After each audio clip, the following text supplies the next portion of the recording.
If you think about the matchup last year, not often are you going to see Wisconsin go 3-18 from 3.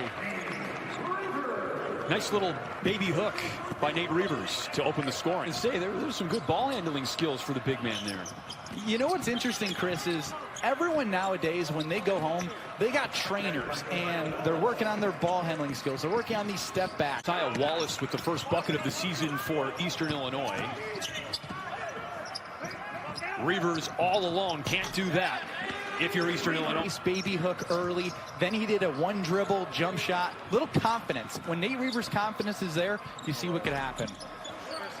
There's some confidence there. Well, Potter gets his pocket picked there.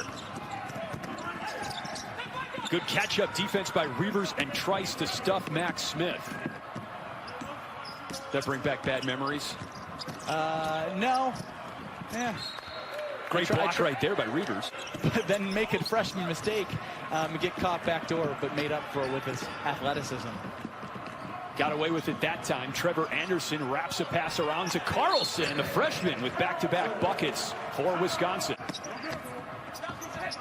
Eastern Illinois just 4 of 17 shooting, but it's a 3-point game. Not anymore, as Big Jam does what he does best, Micah Potter. Those are the veterans. Those are the guys that have been through this program and know the rules that they need to stick by. A nice look here from Nate Reuvers from Micah Potter there.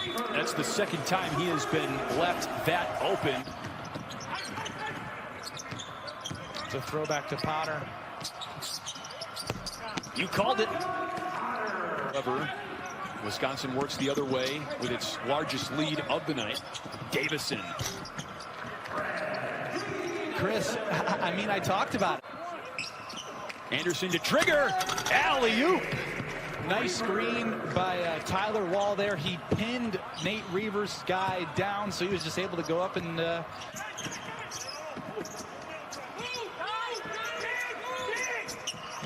Potter guarded by Dixon. What a drop-off by Potter to find Trice. Good help from Johnny Davis there.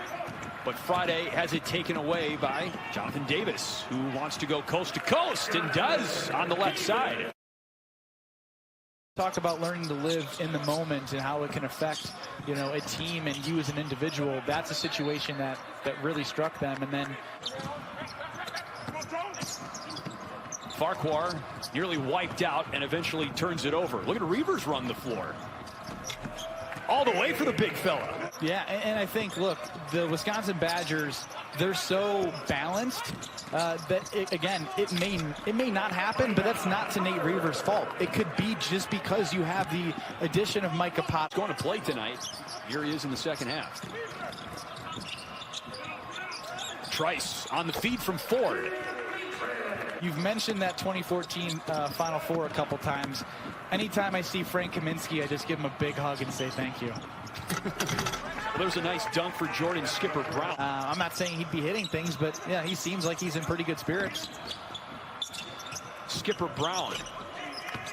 What do you think of the defense by Aline Ford there? It looked good to me. And Greg Gard thinks Tyler Wall can be a really, really good defensive player in the Big Ten. He can sky, too. And that was a really good set play that I'm sure it shows the confidence that Carlson's playing with. His first three-pointer is a Badger. Tough shot by Josiah Wallace. He's had a lot of those in the second half. From a social justice standpoint, it's not just going to be about that.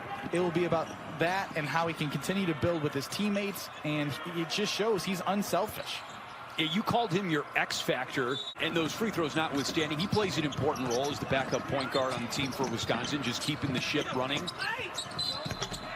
And Josiah Wallace of 20 or more points last February.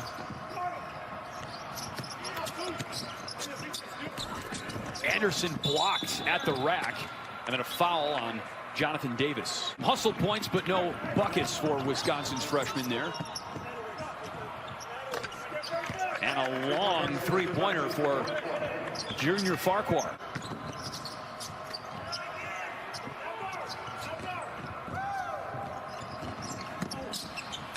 On the dump-off, Crowell finishes it. It's a 10-point win for Wisconsin. What's your takeaway now, Ben? The number 17 coming into the season, What do you know about this team that you didn't 40 minutes ago?